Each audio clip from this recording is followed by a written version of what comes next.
evening, everyone.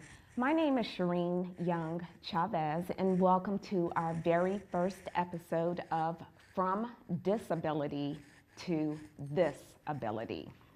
I'll be your host, and I'll be bringing you vital information as it relates to our special needs community. Our desire in doing this show is to advance the disability movement in this lifetime. There are a lot of avenues that our special needs community members need to be inserted into, such as in the political arena, in the educational arena, in social justice matters, as well as in advocacy and community integration. For the next several weeks, I'll be coming to you with aficionados from different walks of life that will be able to impart their knowledge about how we can advance the disability movement. Now, a little bit about me before we go and speak with our wonderful guest. I want to let you know that I've held the position of president of a state-level advocacy organization, as well as at the local chapter level. I presently am a supervisor for Social Security Disability, where we adjudicate disability applications throughout the Commonwealth of Virginia. I'm an advocate and an entrepreneur. I founded two nonprofit organizations, Stefan Smile and CASSAA, Caring and Supportive Advocacy Alliance. I speak annually at the General Assembly and on Capitol Hill. Advocacy is important to me, and I do have a vested reason for that being so. My son is the joy of my life. He is 24 years old. He's very happy. He's a big flirt. He has the prettiest green eyes, and he also has Angelman syndrome, which is a chromosomal deficiency. It's a depletion of his 15th chromosome. In that, he has cerebral palsy, epilepsy, he's language impaired, and he has undergone numerous surgeries. Death has reached for him many times. He is deemed to be medically fragile, but he resides in the community with his mother and his father, who love him and support him. He's never resided in a group home, a training center, or an institution, and he never will. My goal in this show is to bring to you as much information as you can hold, so that when you are tasked with making decisions for your special needs loved ones, you will have a resource, a reservoir from which to draw. Having said that, let's get started by introducing our guest. I want to start by introducing Mr. Larry Barnett. He is a Democrat.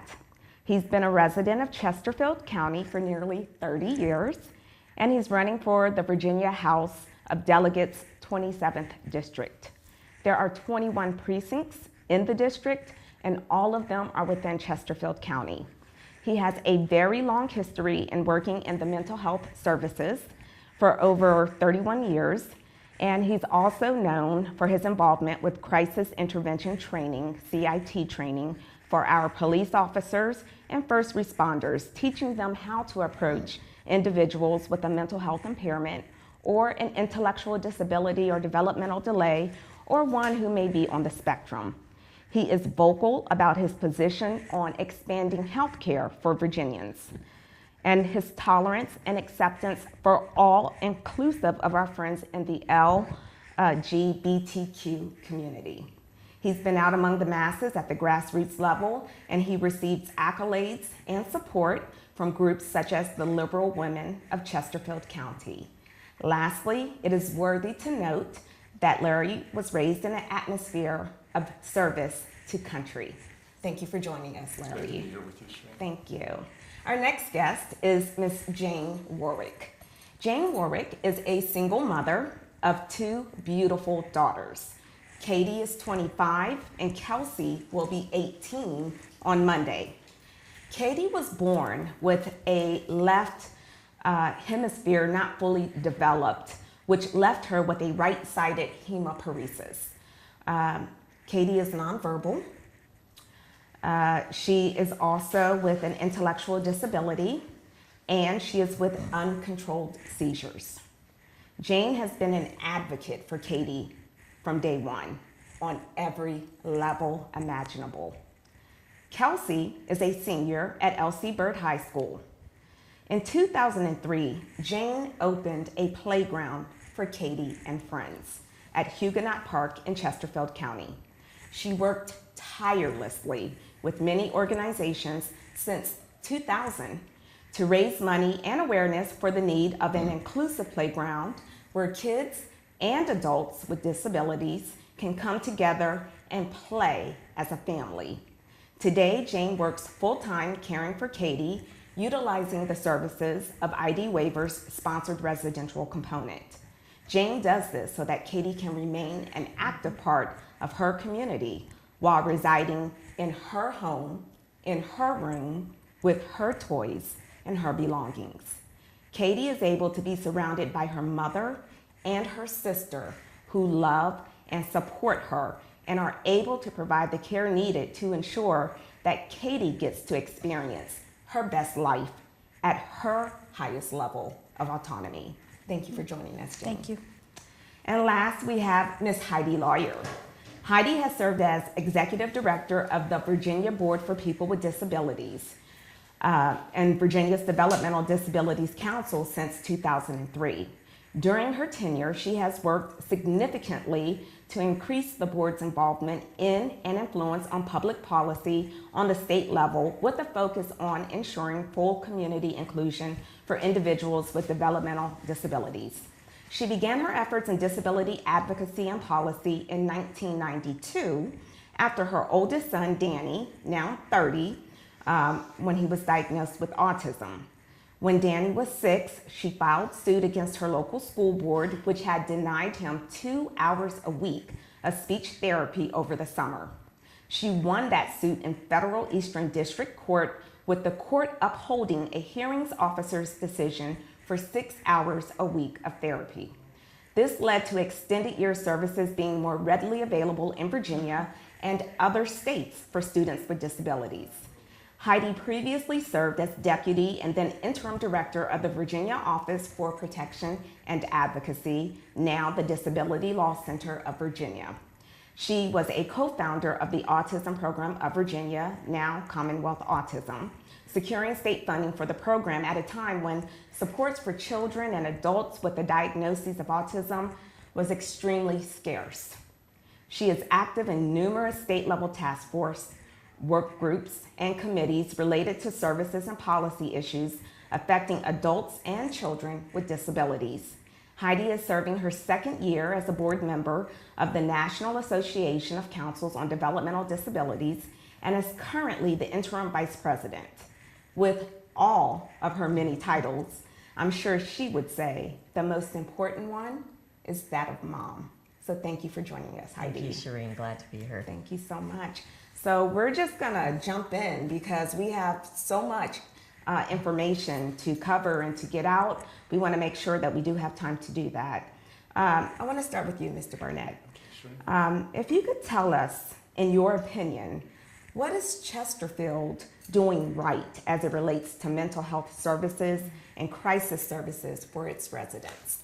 Sure, Shareen, there's a couple of things that come right to mind. I think one of the strengths of the Chesterfield Mental Health Center is the Access Program. That allows individuals in our community to come in and get services on the same day access. The program was launched about 2 years ago. I was involved with the program that implemented same-day access. And what it did is it did away with waiting lists for people who needed assistance. They knew they could come in, meet with somebody, get assistance the same day, and then be linked and have a follow-up appointment within 10 days following that. So having that immediate accessibility has been really important to people in our community, and I think across the state, this is being replicated in many of the other mental health centers as well. That's awesome. And then secondly, the other part you mentioned was the crisis services. Yes. I think probably the strength here, and I think in a lot of localities, is when you have strong partnerships between mental health crisis and first responders, you get a better quality service to the citizens who live in an area. So by working closely together, especially over the last 4 or 5 years, training together between police and dispatch, 911, fire, EMS, and mental health, all of those people who are involved in emergency or crisis situations learn how to work together as a team on behalf of the citizens. And I think that partnership is probably the biggest strength that I would say is there to really serve the people of our community when they're in crisis. Okay, so I want to get to Jane and I want to get to Heidi, but I want to follow up with what you said. So with regards to the crisis intervention training program, and the show is called From Disability to Visibility. So everyone here on this panel always takes a deep breath when asked the question, if your loved one were in crisis, would you call the police? What would you do? As parents, we have all heard the tragic stories of what could happen, what has happened. We've seen it unfold on our television screens. Please share with us some of your experiences in the mental health profession that motivated you to be the change. Yes, I think in your question itself, Shareen, the fears that people have and the worries they have about getting assistance when they have a crisis, but first and foremost making sure their loved ones are safe is really a very big concern for a lot of families. It's one of the reasons that I've been so passionate about crisis intervention training, because what it does is really equips our first responders with the skills they need to treat the person in crisis as if it was their own family member. And I think just as in your introductions, you've emphasized the importance of that immediate family tie. Our goal in the training that we do is by Friday, by the end of the week, to have first and foremost in everyone's mind, if you were responding, how would you want your son or daughter to be treated, your husband or wife, your mom or dad, if that was the person in crisis? Because for the family you're responding to, that is the truth of what's happening. So we try to make it very personal, and part of the way we do that in the training is to bring a lot of family members in, to educate officers about their own experiences, to share information about mental illness, about disabilities, and also about substance abuse issues, so that for the officers and first responders, they have a much more personal experience with what this is like, and it really shifts their attitudes in terms of how they respond to people in crisis. Okay, I hear what you're saying, and it sounds really good. Now I want to present you with a scenario. I want to talk about Neely Lotson. I don't know if you're familiar with this case, but this young man in Northern Virginia with Asperger's syndrome. And I'll actually read from the excerpt of the Washington Post. On the morning of the incident, Lotson, who received an Asperger's syndrome diagnosis in the 8th grade, slipped out of the house early to go to the library, but found it closed. What followed was a call to police about a suspicious black male seen outside the library wearing a hoodie and possibly carrying a gun. The deputy spotted Lotson, searched him for a gun, found none, and repeatedly asked him his name. When Lotson refused to give it, the deputy grabbed him in an attempt to put him under arrest. A scuffle ensued, leaving the officer with injuries that forced him to retire early. Having said that, what ended up happening was that Neely Lotson was incarcerated for a year. He was isolated. He was not treated really well. A lot of advocacy agencies stepped up and got involved, and when his case finally did go to court, he was could have had up to 10.5 years to serve. Having said that, the judge gave him 2, waived 1, but what he endured in jail and with his diagnoses, how could something go so wrong so fast? And how can you see crisis intervention have being something positive to kind of turn that situation around? And I know you kind of touched on it, but just to let people know, this is real. There are people, and people's lives are affected. Yes. Well, first of all, for that individual story, what a tragedy for that individual who was responded to in that way, and then also, as you described, the outcome of that case, for him to spend time in jail as a result. What it highlights to me and why I'm passionate about training is it's all about education. Because the better trained our first responders are, our law enforcement are, to individuals like this, the better chance that they will recognize and have the awareness that this person processes things differently and that they need to respond to them in a somewhat different way and not escalate the situation inappropriately. So what I would say, what I would take from that is it reinforces for me the need to have that education throughout all of our systems for our first responders, so that they don't misidentify somebody who, if an individual can see that, an officer can see that, the response could possibly get a much better outcome. Certainly. I do appreciate you taking the time to answer that very involved question. I want to go to you, Jane, if that's okay. We've gone together to the General Assembly, City Council meetings. We've been part of the same advocacy organizations and have marched in downtown Richmond for human rights for our special needs loved ones. I know what I say when people ask me, but I'm going to ask you, where do you draw your strength? For me personally, I didn't know how strong I was until I had a daughter with a disability. I had to find my strength very early on for so many reasons, to not only protect Katie, but to get Katie the services and the help that she needs to move forward in her life. With Katie being nonverbal, everything I have to guess. I mean, some things she understands and some things she don't. So it's a guess. It's sometimes I used to say it was like a crapshoot, you know. Okay, let's try this, and it worked. I'm like, okay, now I got that figured out. But my strength, there's no doubt about it, has to come from being a mom first and foremost, but being a mom of a special needs child. And I had the privilege of being a mom of a special needs child, and then had another child 7 years later, who's now a teenager, will be 18. And the training that I got from Katie has helped me tremendously. I'm so sure. I can't believe Kelsey is going to be 18, but I digress. In terms of the life you'd like for Katie to have, what does that look like to you? Boy, I think for me, my greatest joy and hope is that she can stay with me for as long as I can possibly handle it. You know, some days it's tough because of her seizures have gotten worse. And I was just telling my youngest daughter the other day, you know, because I had to call 911 Saturday. And I had 5 EMS guys standing in my home watching my daughter have this seizure. And afterwards it was all over with, and you know, Kelsey and I came back to earth, and Katie's okay. And I said to Kelsey, I said, Kelsey, I don't know how much longer I'm going to be able to do this. And she says, Mom, you are the strongest person I know, and with you and me together, we can do this. And I'm like, oh my God, I've taught the little one right. You know, that was my biggest blessing, because she has more disability awareness in her little body than most adults that I know. And she's been an advocate at her school. She goes right to special ed.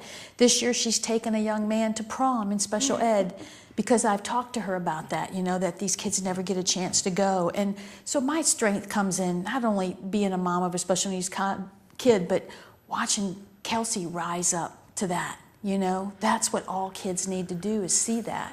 So for the future that you envision for Katie, the one that you want her to have, in terms of advocacy, in terms of human rights, in terms of where we are with community inclusion, after the fairness hearings, in your opinion, are we close? You know, there's some days I feel like we're making progress, and then in the very next news clipping, you get knocked back down again. So it's up and down a lot. I've been doing this for 25 years. Katie's 25 years now. And so in 25 years, I remember going to speaking at the General Assembly the very first time, and it said we were like 47th in the nation. I'm like, 47th? There's 50 states. We got a lot to do. You know, and then the next year we're 48th, then the next year we're 49th, and then we go up. And I'd like to say we make progress. I feel that we've made a lot of progress with the Medicaid waiver, which has been a huge asset for most of us parents. I am able to be home taking care of my daughter like I know she needs to be taken care of. I don't have to put her in a group home. I don't have to put her in an institution.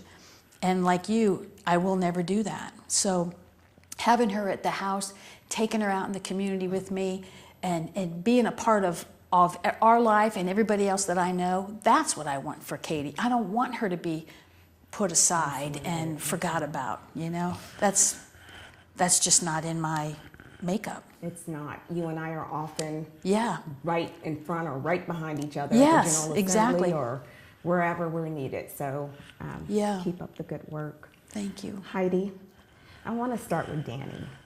He's 30 years old now. He'll be 31 in 2 weeks. Wow. Yes. So that means that you were a trailblazer as it relates to the extended school year and getting those services and so much more that were needed for not only Danny, but other special needs children. Can you take us back to that time, right around 1993?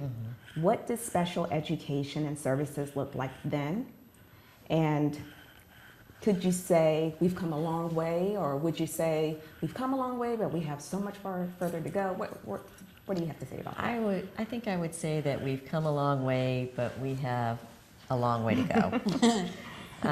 You know, when Danny was diagnosed with autism, which was when he was about 4 years old, so it's about 1990, doctors were very reluctant to diagnose a child with autism, and so he was diagnosed as having developmental delays, and our neurologist said, oh no, he's not autistic, you know, he's a boy, he develops late, and so we missed out on critical early intervention services, which, you know, of course are so important to our infants and toddlers these days, and most children luckily have the opportunity for that now.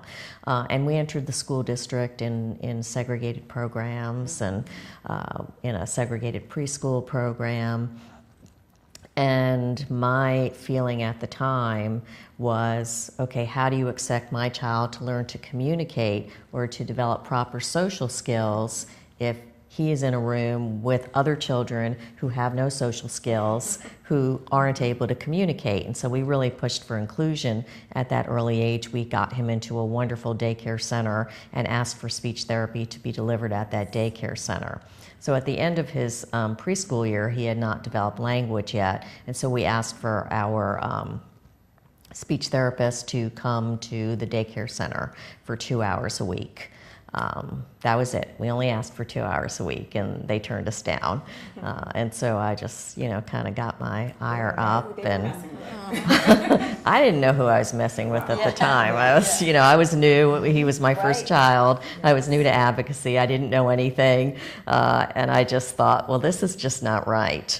And I found an attorney who was willing to take the case, and we went to due process, and we won at due process. And the hearing officer gave us 6 hours a week instead of 2, which was delightful. At the time, they had an administrative review process at the Department of Education with a reviewing officer, and they reversed the hearing officer's decision. And at that point, we took it to federal court. And that was really kind of the beginning of my advocacy, because my parents said, we'll just pay for his speech therapy. And I said, that's not the point. They're going to do this to us. They're going to do this to other people.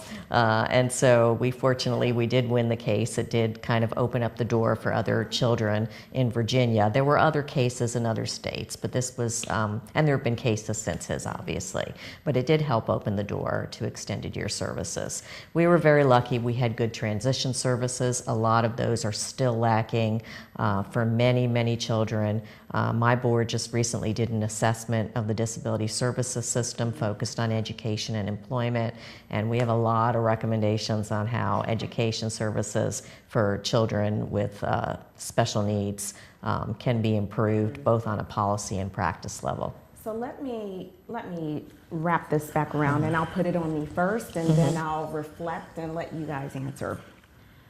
I was in the hospital with Stefan at a well-child checkup.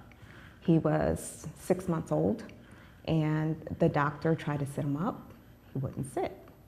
The doctor put a block in front of his eyes. He couldn't track. The doctor laid him on his belly. He couldn't hold his head up. The doctor looks at me and says, we really need to get him involved in early intervention. There's something wrong. My initial reaction was anger. Well, there's nothing wrong. He's tired. He's a baby. He didn't sleep. He had a hard night.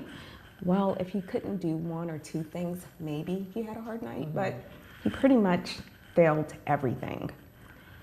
It was a grieving process. And the last stage of the grieving process is acceptance, and you say, okay, now this is what this is, and this is what we got to do. Let's roll up our sleeves and do it. When did you, Heidi, realize, okay, I get it. This is our normal?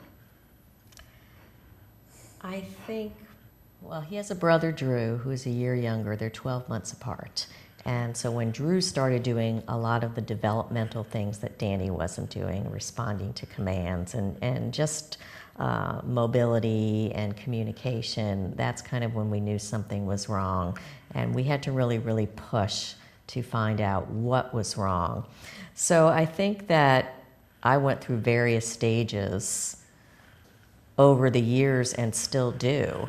So, you know, the new normal is the new normal all the time. So there's a new normal when they're babies, and then when they are in school, and then when they get into the adult services world, and then when you worry about the future and estate planning.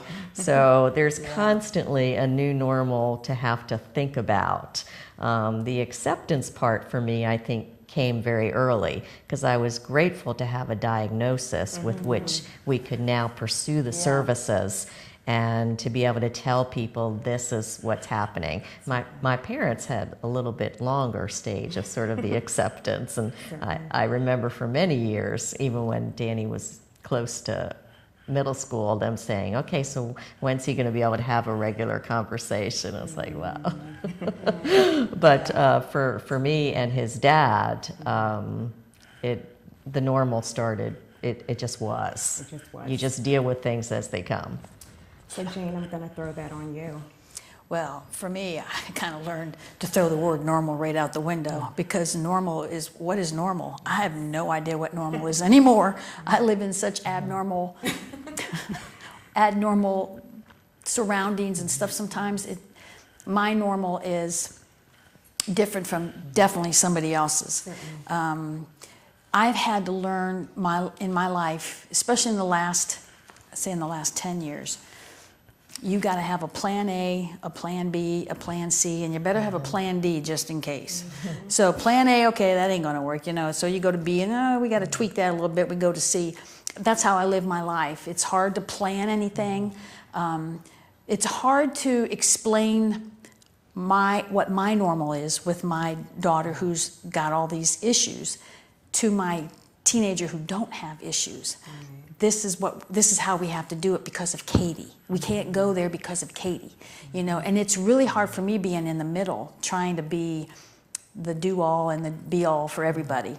So, I mean, Kelsey's been adaptive extremely well, and I think that has probably been one of her long suits in growing up. It's going to help her in a lot of ways. She understands the concept of plan A, plan B, plan C.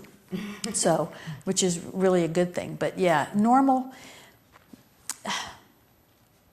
I too grieved because I had these wonderful plans when I had my first baby, you know, and I'm going to be a stay-at-home mom for 5 years, and then I'm going to, you know, she's going to go to school, and then I'm going to go back to work, and everything's going to be lovely. That plan got shot within 6 months. When she was 6 months of age, that's when I found out all this new language that I had to learn, dealing with doctors and dealing with medications and blood sticks and blood draws and going to MCV, and that became my normal. That wasn't even close to my normal, but I had to make it my normal, and I had to make it work for us. You know, that's what normal is. You just make whatever you have work for you. That's right, that's resilience. Yeah. Larry, I want to ask you a question. A lot of people incorrectly think that mental health and intellectual disabilities, developmental delays are the same thing, and they're not. Now, of course, there can be individuals with dual diagnoses who have an intellectual disability and a bipolar or some other mental health impairment. We do, however, support one another. Could you please provide a very vivid picture of why mental health treatment is so vital to Virginians? And please expound on the verbiage or concept of streeting individuals with documented mental health issues and why we should not do this. Absolutely. Well, first of all, just in the in the family experiences, the personal experiences you've just shared, that highlights so much the importance of this. It is the central event in your family's life from that point on in terms of how do you organize and adapt to this. And the reality is in our community and in the state, approximately 1 in 4 people are touched by some kind of either mental illness or developmental disability or substance use problem. And what that means is everybody either is dealing with that right in close in their family, for many people right within their own skin, things that they grapple with, or with loved ones right around them. So what this means is this is an important issue for most people. And I would say in our experience recently with the campaign to represent a community, we hear the concerns around all of these areas come up very frequently when we ask families what are the issues that are most important to you. But I think particularly looking at that NAMI statistic of 1 in 4, what that basically says is it touches all of us. And so therefore it's a very important issue. The second part of what you brought up, the streeting issue, if I could speak to that. Oh, yes, please. For those who aren't familiar with the term, a few years ago in Virginia, there was a very small but critical group of individuals across the state who would be assessed as being a danger to themselves or to others, and definitely in need of emergency care. But if a hospital couldn't be located within, at that point it was 4 + 2 hours. There was one extension, so there were 6 hours by Virginia code. That individual then, their civil liberties could not be abridged any longer. So if it went beyond 6 hours and there was no hospital that would accept, the person couldn't be held against their will. If they were released, the term that was used was they'd been secreted. And I think within our professions, a lot of us didn't care for that term because we thought those people should always be cared for. And the problem was we had a gap in our system in Virginia. And some of it, if you back it right up to the Virginia Code, it came from what was in place in Virginia Code fundamentally, that we had a limited amount of time to take away somebody's civil liberties, and then we said, your freedom is more important than your safety or other safety. So I think particularly the tragedy that involves the Deeds family galvanized, and I think he became quite an advocate for extending that time. Initially, he was really lobbying for 24 hours. Through his efforts and work within the General Assembly, it was expanded to a straight 8-hour period, which was a step in the right direction. But the other thing that was put in place is a safety net was created that 100% of the time, if no private hospitals would accept a person, then they would have to be accepted by a state facility, so the number went down to 0. So no people are released when there's that danger to themselves or others. I'm glad that you did bring up Senator Creed Deeds. And I want to read an excerpt from the Washington Post, a really good newspaper. It states, State Senator Creed Deeds has filed a $6 million wrongful death lawsuit against the state of Virginia, a mental health evaluator and an agency that did not find a hospital bed for his mentally ill son, who in 2013 stabbed the senator before killing himself. The lawsuit alleges that the mental health evaluator and the Community Services Board exhibited gross negligence and medical malpractice by mishandling a crucial 6-hour window for admitting Deeds' son on November 18, 2013. Virginia's mental health care system failed my son. That's what Deeds said in a statement. I am committed that my son's needless death shall not be in vain, and that no other Virginia family suffer this tragedy. So you're speaking right to the heart of the matter. I mean, this is really what is going on. This is what we're dealing with. The unfortunate event did bring more awareness, but as you have stated, 1 in 4, that's really hitting home. Or we're not being truthful to ourselves and accepting the fact that, hey, we have some issues going on. And it's amazing if you say you have a mental illness, the way that people receive you versus if you say, I have Parkinson's or I have an intellectual disability. But again, this is not something that is within these individuals' control. So getting more information out there, more supportive services, more tolerance, more community inclusions. I think it's great that you bring that history to be able to disseminate that information to your constituents. So, just to make an additional comment about that, I think Senator Deeds transformed his personal grief into action and advocacy. Yep. And the number of improvements came about as a result. And although that can't take away the pain of losing his son, who was suffering from a mental illness at that time, he really has done some things that helped not only with extending that time, but even with that tragedy, there were some other features that now law enforcement is required to immediately notify when they take somebody into emergency custody. Because in that situation, they were way out in the country, an hour and a half transpired while they were transporting, then they contacted the evaluator. That person had to drive to the hospital in about half of the 6 hours that had already elapsed. So he advocated for change where there's immediate notification, which means the law enforcement, the individual who is ill at the time, and mental health professional will meet very quickly, and also the time has been extended. So I think a lot of positive changes came, but it was a tragedy. It was a tragedy. Heidi, I want to ask you about the Virginia Board for People with Disabilities.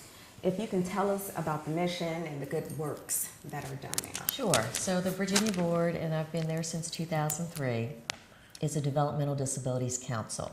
There's a Developmental Disabilities Council in every state and in the territory, so there's about 56 of them. And the primary mission of DD councils is to promote and foster inclusion of people with developmental disabilities, which are disabilities that occur before the age of 22 and manifest themselves in a number of functional limitations like mobility, communication, self-sufficiency, et cetera, and require services that may be lifelong. So, under the auspice of the Virginia Board for People with Disabilities, let's talk PIP. Sure. What does it stand for? PIP stands for Partners in Policy Making. It is one of my favorite programs.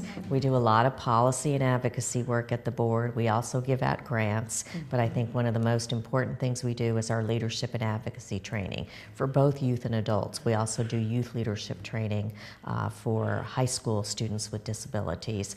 But Partners in Policy Making, which we all lovingly call PIP, is based on a model that was developed in Minnesota by the Minnesota DD Council. So we try to steal the good things that other folks do, not recreate the wheel.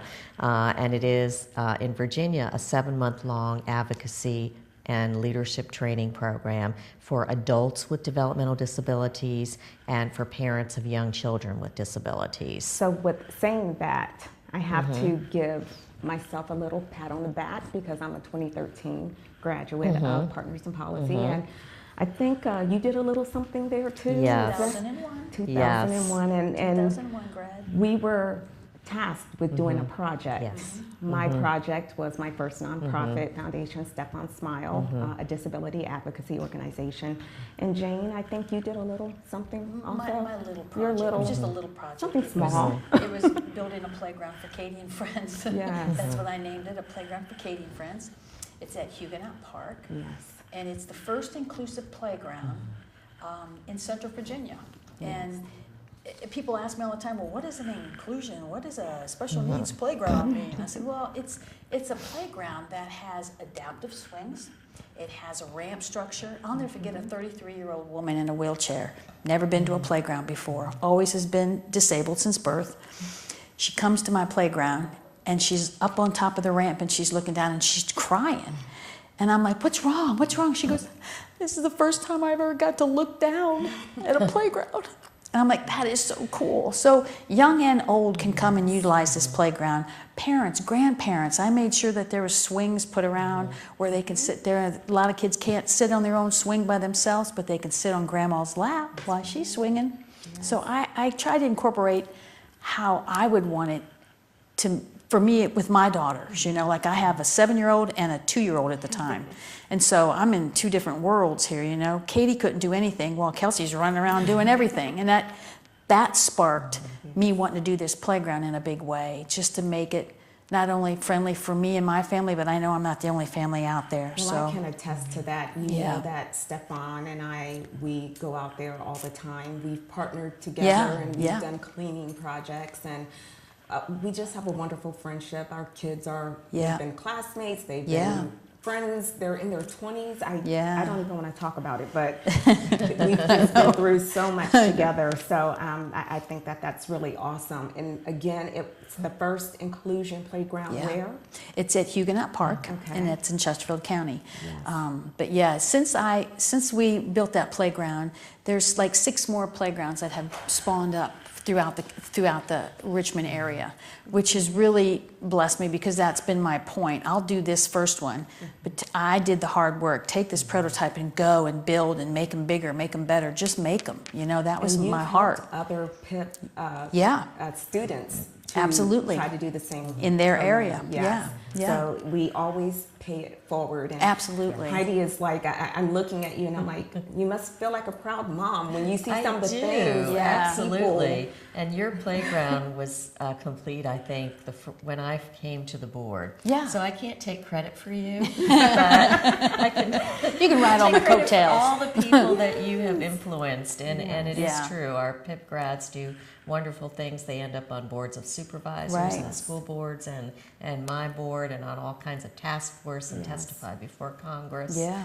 They go So to the White House. They do. We go to the White Yes, House. yes. Well, Shireen, you are my hero. Well, Yeah. you are mine. So we have mutual adoration for one another. We are really in this together. I want to ask you a couple of questions. I'm just gonna shoot from the hip. Alrighty.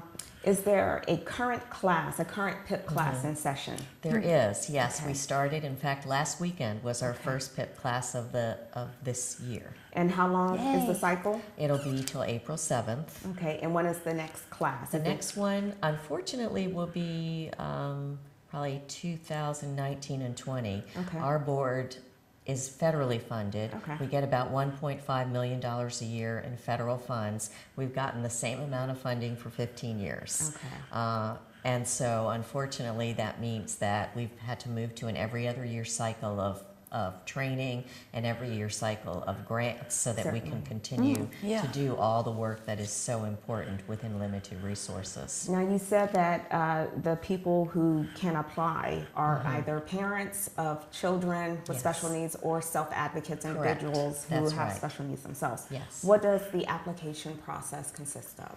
Well, we've made the application a lot easier than when you all applied for it. Because it was involved. Yes. It was. Yes, we've tried to make it a little bit shorter. Yes. We usually have an online application. We post it on Facebook and the web and get it out in all kinds of areas. We also will assist people if they need help completing the application. It requires some basic information about you and your demographics and your disability, what you hope to get out of the class if you have a disability, or your child if you're the parent of a child. And it looks we try to seek out how much advocacy skill and experience the individual has, because we want to mix in the class of people who have done advocacy and people who are really newbies to it, so they can learn from each other.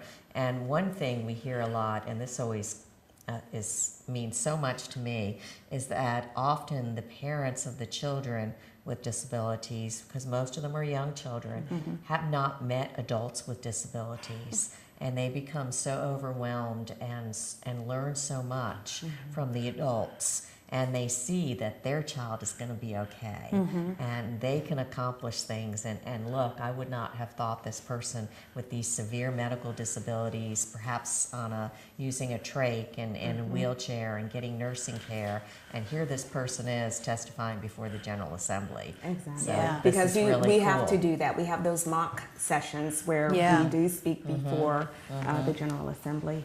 Jane, I want to throw a question at you. Okay. What does advocacy mean to you? Oh, for me, it's easy because I have a nonverbal child. So I am her voice. It's me advocating for her.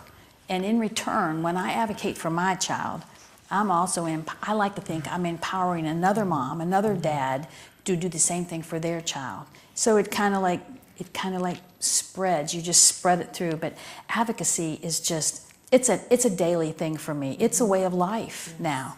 I used to say, somebody said to me, "Well, geez, Jane, are you always in fight mode?" And I never looked at it that way before. I never looked at fight mode. No, I'm just standing up for what's right and fighting for services and making sure Katie gets taken care of. So I guess if I'm in fight mode, I'm in fight mode. I just try to do it with a smile and a little class. You make it look pretty. I make it look pretty. That's it. So Larry, let me throw a question at you. Sure. I know that you want to make sure that every voice is heard. What steps will you take to make sure that this happens? Yes, listening to all of you is inspiring, first of all, and knowing that you're closely involved with the General Assembly. You are the kind of people that I would look forward to working closely with if elected.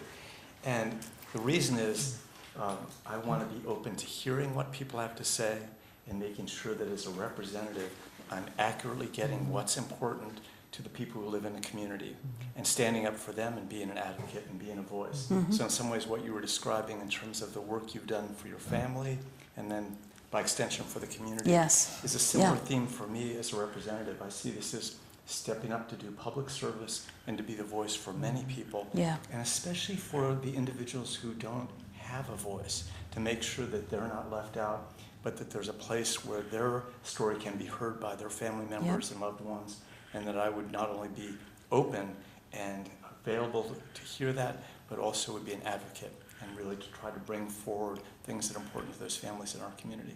So let's just kind of piggyback on that. Let's be positive. Let's say you win. You are Delegate Larry Barnett. I like the way you're Yay, I like that. So your constituents, they're going to be able to come and sit with you. They're going to be able to share their concerns with you. You're going to walk the neighborhoods and shake the hands and kiss the babies and have an ear open so that, as you said, you can be the voice for those who may not have the words.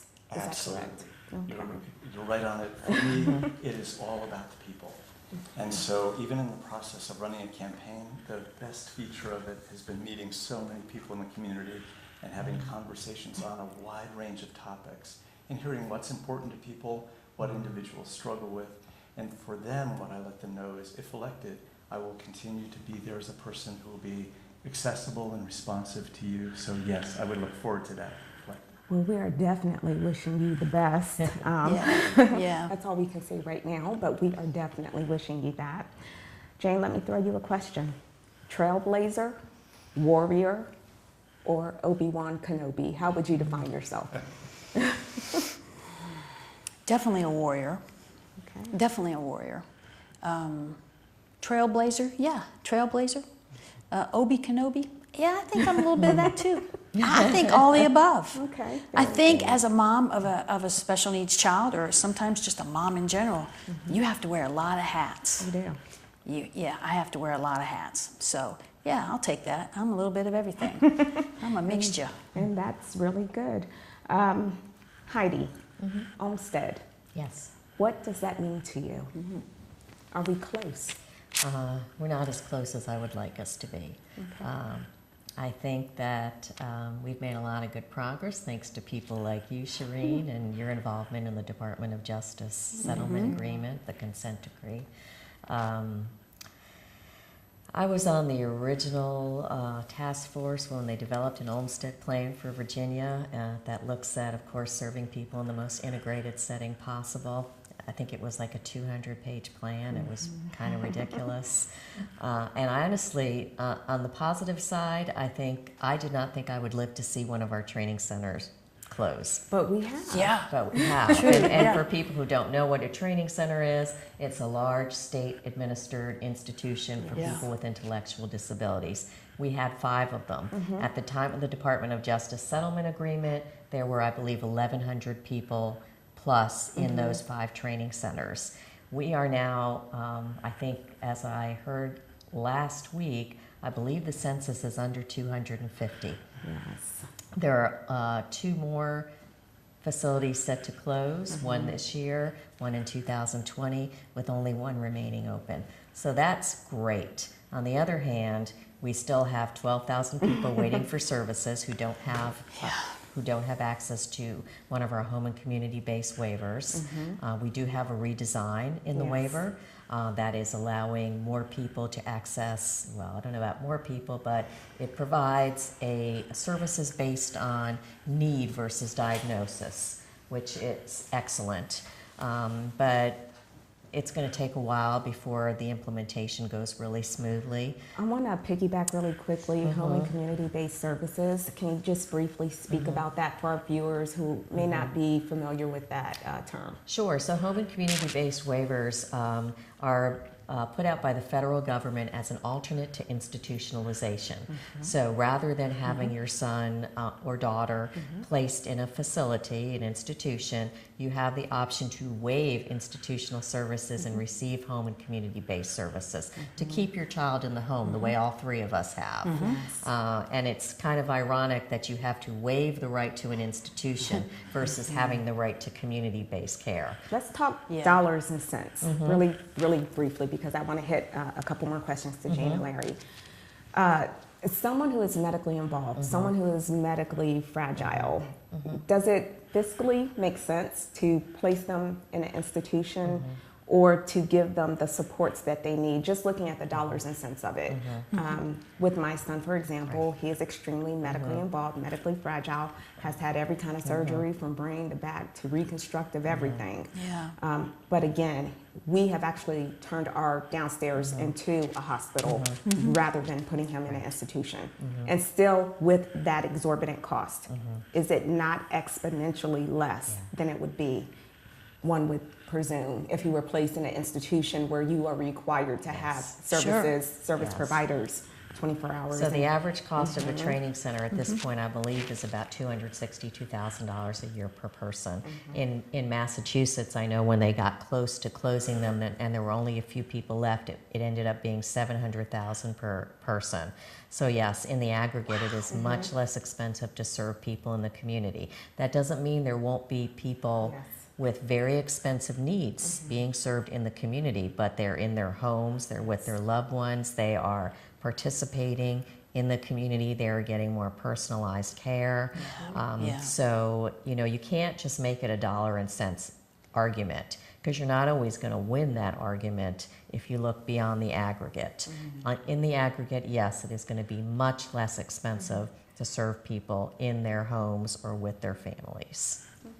And it's the right thing to do. And it is the right thing. Quick question, is Danny a waiver recipient? He is. Danny's had the DD waiver since very early on. We're very fortunate that Danny does not have extensive medical needs or physical needs, so we use it primarily for supported employment services for him. He does work in an office 20 hours a week. He's been there for 7 years. He loves it. And we also use some companion services, so he can get out in the community without mom, dad, or always his brother. That could be a that's little good. letdown for a 30-year-old young man. Exactly. So that's important. Larry, I want to ask you a question. As we said before, you've dedicated your entire adult life to public service, ensuring that services to individuals who on their own, they may not make it or potentially would wither on the vine. This same altruism that you've shown to your fellow man, it overlaps to what would be viewed by some as being a good steward of our earth, of our planet, of our home. Please share with us briefly your views on fracking. And for those of you who may not know what that is, could you please explain? Sure. I'll first briefly explain what it is. Yes. So it's a way of extracting gas and oil from deep in the ground, usually in shale formations. And what's done is there's drilling very deep and then injecting highly pressurized water, sand, and chemicals in and basically fracturing the rock deep under the earth, and it releases the gas, which is then extracted. So that's what it is. It's a way to get natural gas and oil. It's something that I generally am opposed to for a variety of reasons, and probably the first and foremost are the potential health and safety risks. Because there are chemicals that are involved in fracking, should there be any accident or mishap or ways that that gets into the water that could affect the community, that to me is the number one thing to be concerned about, the health and safety of people in an area where fracking takes place. And so for me, it's important to have full disclosure about that. It's actually one of the reasons I'm running, because the person who's in office in my district was a supporter of a fracking bill that would have affected communities slightly to the east of Fredericksburg. And I thought, I disagree with this. I felt compelled to stand up and take action and make sure that that doesn't get proposed again in the event I get elected. There won't be that kind of legislation coming from me. So let me ask you this question. When did you know within yourself, I've got to be the change, I've got to run? When was that moment? That was earlier this year. I would say it was in late February. And I felt really a sense of civic duty. And with a background in public service, I see stepping up to represent a community is basically continuing to do public service, to be a voice for people in my community. And I was looking for ways to be more involved locally, and when I found that there was no challenger to the person who was in office, and also been concerned about a number of policies that were proposed, I thought, if not me, who? So I jumped in, committed to run, and have not looked back since. Good. And we are glad for that. Jane, I want to talk about Katie briefly as we get ready to wrap up. She is 25, and she is an ID waiver recipient. Yes. And how long has she had her waiver? We got the waiver. We were on the waiting list for about 4 years, and I think it was about 2003, 2001. Okay. She got the waiver. Okay. And in closing, what is your vision? What do you see for yourself, for Katie, for Stefan, for Danny, for all of the special needs? Because you are very vocal in advocating. You know, the big thing, and like you, Shareen, we both speak at the General Assembly every year about these waiting lists for the Medicaid waiver. I feel, and this is one thing that I am very much an advocate about, I feel that every child should have the Medicaid waiver, the DD waiver, whatever waiver that they can get for services. I think they're entitled to it. Does that mean big cost? No, but I think these waiting lists have to be abolished, and I'll do everything I can to keep talking about the importance of that. I think these kids can go to school. I think they can work. I think they can live at home. I think they can do whatever they have to do. I want to thank you guys for coming on our first episode of From Disability to This Ability. We've been able to show that even if you cannot speak, you still have a story, and everybody's life is important. Mr. Barnett, thank you. I'm wishing you good luck. Thank you, Shareen. Thank you. And Jane, thank you. And thank you for the playground that we all take part of. You're welcome. Heidi, you are a trailblazer. You are a warrior. You are I'm the a mom. best. You're the bomb. You're a mom. I'm a mom. That's right. You're the bomb. You're a mom. But we want to thank you Thank for that. you for having me. And thank you guys. We will be here for the next 4 weeks coming at you with stories for disability, telling you and teaching you, informing you, advising you, and letting you know what services are available. And if you speak Spanish, no se preocupe, porque hablamos en español también. Entonces, thank you so much for joining us. We look forward to seeing you next Friday night, same time, same channel, with more information, more people, more stories.